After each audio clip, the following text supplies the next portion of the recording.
what I had thought was going to be a little solo album, kind of art project sort of record, we did like, Generator put out a 7-inch, and we did the sort of unveiling of the band at the entry, opening for Balloon Guy, and it was a 2-night stand. As I recall, both nights, like our first 2 shows were sold out, and there were people from like 4 record companies there, because people were like, Ed Ackerson from 27 Various has a new band.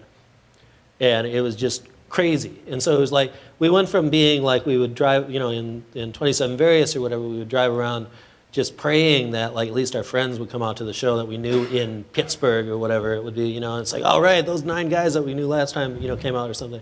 From that to a complete surreal, like major label, like circus that went on for like a year.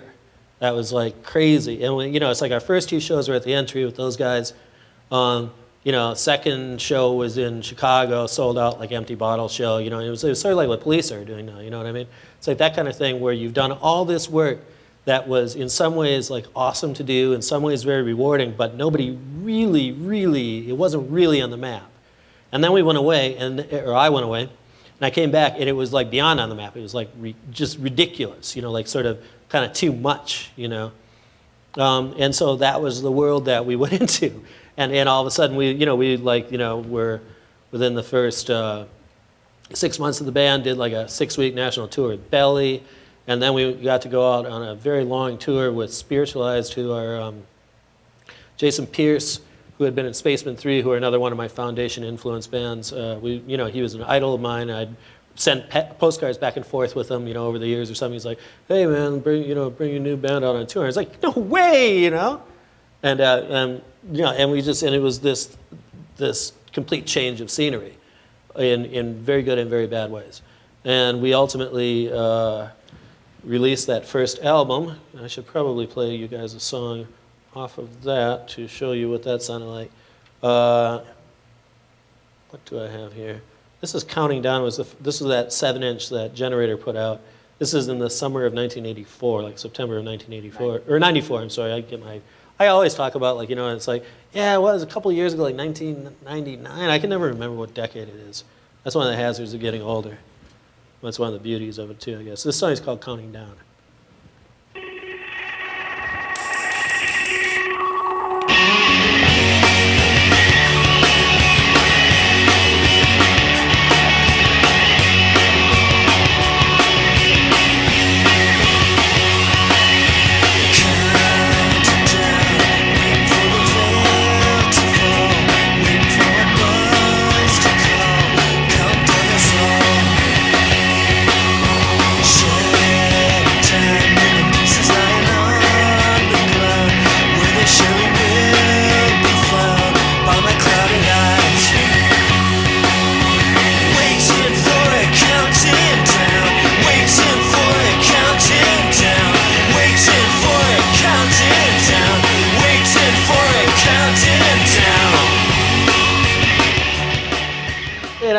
Now it's like you listen to the song, it's like it really doesn't sound particularly different from what I do, because as I've gone on in the world, I realize that I just always am doing the same thing. It's just dressed up a little differently, and my focus is more or less clear.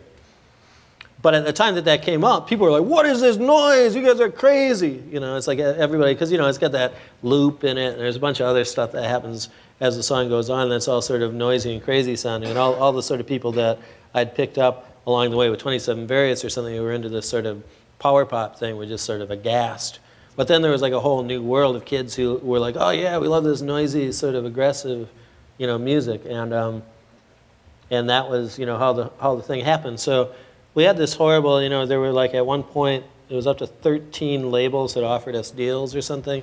We wound up doing a deal with Interscope, who were in certain ways, well, they're very generous to us, and I don't have a lot of bad things to say, but they were the most major label of all the major labels, like really, really intense. And we did the deal with them and got a bunch of money, and then had a very weird experience for a few years, put out a couple more records, and it was bizarre. Like it was the whole rock and roll thing. National touring, huge theaters, huge radio shows in front of 30,000 people, basically unlimited budgets to record or do whatever. And hobnobbing with rock stars and, you know, the whole thing is just like very surreal. And we decided that since we were going to get this bunch of money dumped on us, I mean, I knew at that point I've been doing this for 10 years already, and I was determined to not sort of allow the opportunity to build for the future to go away, you know. I was like, if we're going to spend records and we have like $200,000 budgets to make records, instead of pouring that money down somebody else's mortgage, I'm going to go and build my own black hole that I can then pour that money down, you know. And that's why I started Flower Studio, my current place of employment and the center of my sort of universe, our base of operations. Because we were pretty well certain, even at the time that Polara did their deal in 1996 or something, we were years past Nirvana and stuff, and the writing was already kind of on the wall that this alternative thing wasn't going to go on forever. Because, I mean, at a point it was like Soundgarden's in the top 10, or, you know, Mudhoney are in the, you know, top 20 album sales or something. It's just like, this is amazing, you know, like really weird bands. But then it started to get to be more and more like there's Bush, you know, or something. It's like this corporate sort of, you know what I mean? I mean, where it's obvious that they've sort of, you know, it was a lot of our label mates because they were an Interscope band. You know, it was like, and No Doubt were this band who like were this kind of cool ska band who all of a sudden like it was super duper, like they're going to make this girl into fake Madonna or something like that. It just got really, really, really weird.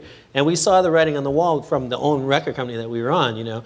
And I was like, God, I don't know how I can be Marilyn Manson. You know, I don't know what to do. I'm not going to devise a persona and start dressing really weird and writing really sort of teen bait lyrics, like, you know, sort of dangerous sounding lyrics that, you know, are going to get your record banned and get all the 13-year-old kids all into it or something. I was just like, I can't even relate to this because you see what I do.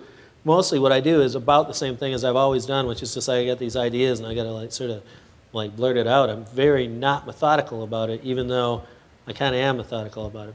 But from compositional standpoint, I'm not. I'm no good at it. If I could write hits, I would do it, and I wouldn't be here. I would be like in a house in, you know, in the Alps or something with a helicopter, you know. But I can't write hits. I only write what I write. It's a failing of mine. I can do most other things in rock really, really well, but I can't personally write hits that way. And it's kind of good and kind of bad. And so we went through that whole machine where it's like, you know, we sort of, there was a lot of buzz and we did an enormous amount of work. There was a year that we did like 270 shows or something. It was just like, you know, like crazy amount of stuff. But, you know, did it in buses and, you know, like did it, you know, it was like all very nice. You know, it was really, really cool. I was still kind of miserable, though, and everybody else was miserable. And all I remember about that whole period, there's some pictures, I think, of the band on the bus, and you can sort of see there was like an hour a day of a show, which was pretty cool. And then there's 24 hours a day of traveling around, and there's absolutely nothing to do but get fucked up and then like get in fights with people, basically. And that was like kind of what happened. And, you know, it was mostly awesome, but also mostly terrible. And then at the end of it, we got into the game with the label where it's like, hey, your new songs are really great. You guys got some more? And that went on for like a year and a half or something. And basically it became apparent that we were not going to get our fourth record put out with them. We had 4 firm records, which is crazy from a major label. They never do that now. They do 1 now. But we were guaranteed to have 4 albums released by them and get the full budgets for them. So it's crazy, historic kind of stuff.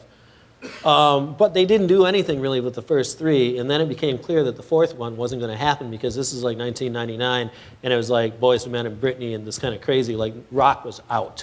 Like Hootie wasn't even doing very well anymore. It's like rock was done, you know, it was done. And so we knew that we were screwed, and then it turned out that there was this horrible political situation between the guy who was the president of the company that signed us and Jimmy Iovine, who is the guy on the top of it. He's the guy on the mountain at Interscope. And so there was sort of a fatwa put on any of our guys' bands, and it's like, that shit's dead. Like, we'll just hang them up indefinitely.